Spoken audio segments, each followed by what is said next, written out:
Hi everyone, in today's video we will see how to lock and unlock your Cash App card in the app, iPhone and Android step by step.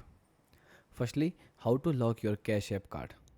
Step 1, open the Cash App on your Android or iPhone. Now tap the Money tab at the bottom of the screen. Now select your Cash App card, then find the lock card option or toggle. Then turn the toggle on to lock your card. A confirmation message will appear and your card will no longer work for new purchases until you unlock it. Now we will see how to unlock your Cash App card. So launch the Cash App and sign in.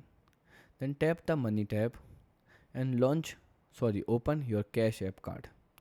Now locate the lock card toggle and turn the toggle off to unlock your card. Your Cash App card will be active immediately and ready for purchases again. Goodbye and thanks for watching.